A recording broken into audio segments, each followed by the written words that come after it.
Well, good morning. Day 2 in India. Today's the day we actually get going. I'm at the Leela Palace in New Delhi. This place it's a palace. Look back here on this lawn. I don't know whose godhead that is. I gotta find out. There's a lot. I mean, I'm very into the deities, but I only know like major ones, like Hanuman, the monkey god. I keep crying. I can't wait till we all know why it is I've been brought here. But it has to do with the gods. It has to do with the deities. I say his name and I get teared up. Ganesha, Ganesha walks with me around Manhattan. I know Shiva. I know Rama and his wife Sita. And there's a lot of gods in our lobby over here that I have no idea who they are. Anyways, I thought we'd take a look. I mean, come on, flowers and gorgeous and gorgeous. Today's our first day. We met as a group last night. There were 9 of us and 2 tour guides, a local guide and the international guide from Out Adventures. Today's our first day of going out and exploring. I know it's going to be into the hustle and bustle. I can't say for sure what we're seeing today, but we are very, very soon getting ready to head out. So I thought we'd take a little walk around the lobby first before I head upstairs to get my act together. I just had a gorgeous breakfast in there. Everyone is so gracious. I mean, it really is just... Wait till you see this lobby, people. Are you ready for this? It is just gorgeous, simply gorgeous. Nice little sitting area over here. Just another little sitting, area. Just incredible. Gorgeous, gorgeous, gorgeous. So here's the tea.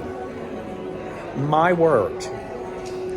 I'm going to walk on the other end. I haven't seen what's going on over there. I got off the plane. We got here, sleep. Here we go again. This is another... I have no idea who that is.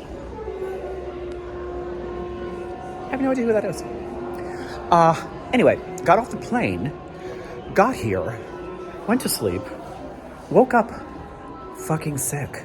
Now, I've been told, do not drink water, do not go near water, do not get water in your mouth. I was careful and got it anyway. I think it might have been some of the food on that plane. Honestly, folks, I'm going to look at, I told you, that plane ride, I'm going to look into what it would cost to move me up to business class to get back home. And if it's not redonkulously expensive, I might just do it because that was not... What's this fun, cute little place we're in now at the Leela? Girl? Yeah, it was not great. So that whole first night, I was like, oh shit, I'm sick. I lost a lot of weight. Fuck. So yesterday morning, down to breakfast, meeting people I've never met, and I'm like, I can nibble on a piece of dry bread and really pray that this isn't getting worse. And then for the rest of yesterday, which was kind of free time until we met up last night as a group to have our first meeting and then a first feast together, I slept like all day. I could not get up. And I was like, is this just jet lag? Is this part of being completely digestively sick? Or am I actually sick? I was really afraid, please don't tell me that I got sick. I don't get sick. Don't have me get, and I wore a mask on that plane, so I was a little I don't know. But I survived, I rallied. Last night's dinner, I was concerned, again, that am I going to be able to dine with everybody? Or am I gonna have to be like, oh, it all looks so good. Can I have some toast? I did my best. I was able to eat a bit of everything, and it was all sumptuous.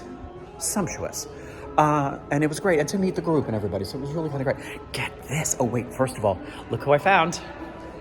My favorite. It's Ganesha. Why are the gods making me cry over and over again? I don't know.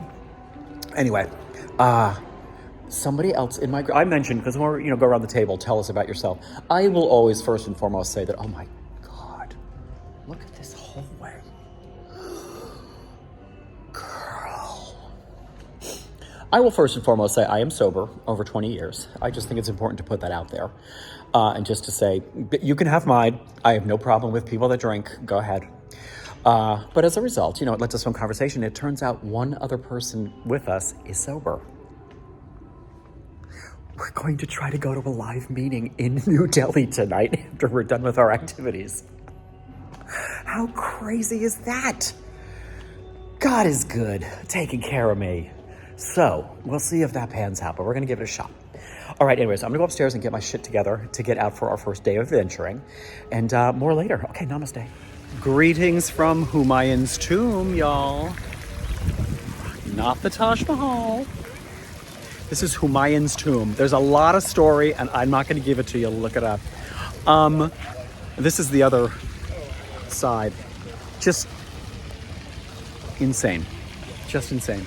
The other thing I will say, and I knew about this before we got here, but there are so many stray dogs just lying around being stray dogs. So sweet. Anyways, okay. Moving on. Okay, this is the Red Mosque in Delhi. This is the south entrance where the ruler would go through, and that up there is where the ruler would observe prayers because he could get killed if he got any closer, apparently. Okay, so to do this, it's a sacred place, so you have to have shoulders covered, pants rolled down, and now we're taking group pictures, so I'm going to stop. As I was saying, we just took rickshaws through the chaos. I wish I could have filmed it. I would have died. The camera would have fallen out of the rickshaw through the chaos of... You see it in pictures. You hear about it. It's not the same as being in the middle of this just madness of closeness. I swear, on foot, it would be impossible to not get your feet run over. So it was, and they do say, like, keep your arms and elbows inside the vehicle. So we did. Anyway, my favorite part of this so far is that I am barefoot. I am walking around barefoot in India. I am so happy with nothing on my hooves. No hoof holders. Anyway, here we are again. I'm gonna wrap it up and get with my group. Look at this. Just look at her. She's gorgeous, India. Back in my room, back in my jammies for a minute. We have a get together again later on at 5:45, but we have a little bit of a break. Ooh, that was thrilling. Regroup and thoughts. What's amazing is you do see, and I mean, of course, I knew this from pictures and from things I've seen, that you're going to see absolute opulence and absolute desolation and poverty and people living on the street. But what is interesting to me, and our local tour guide kind of confirmed, whereas also the chaos of traffic between scooters and little tuk-tuks and buses and cars and pedestrians walking through all of it is whereas New York is such an aggressive get the fuck out of my way car energy, there's a lot of beeping and stuff, but everyone's just kind of going with it. I mean, the roads have lanes, like lane markers, that seem to be like a suggestion, not a thing that you actually use. Just, and everyone's just kind of going with it, not aggressively, but not angrily, I guess is the difference. In the same way that there just seems to be an acceptance of life on the street of just like... poor, like children who obviously this child doesn't live indoors and has not had a bath or a shower or anything in a really long time, with just kind of an acceptance. There's not a sadness to it. It's just there it is, next to all sorts of other stuff that's like, well, there it is. It's kind of a fascinating thing that I'm not accustomed to. It was kind of amazing, and I did know that we're doing this exceedingly high-end tour with like a really, a beautiful bus that we just took. Most of this afternoon was on the bus seeing this embassy and this embassy and this place and this place and this place, aside from the places we got out and walked around, and then had another sumptuous lunch and stuff, and then back out into this really calamitous and then at times, impoverished world. It's kind of wild. The other thing I noticed is that my favorite, Ganesh, he's on everyone's dashboards. The way that I remember growing up, we had the St. Christopher medal on your dashboard. Ganesha, the remover of obstacles, is on a lot of dashboards of a lot of cars. And I'm telling you, the way they drive, he needs to remove some of them obstacles. So anyways, that's Delhi. Tonight we're meeting with a local LGBTQ activist and author. We're going to have a get together with that individual. And then two of us are going to go off to an AA meeting. So let's see how that goes. All right. And then tomorrow, up and early and out to Agra, where we're going to go to the Taj Mahal. All right. That's it for today. Bye.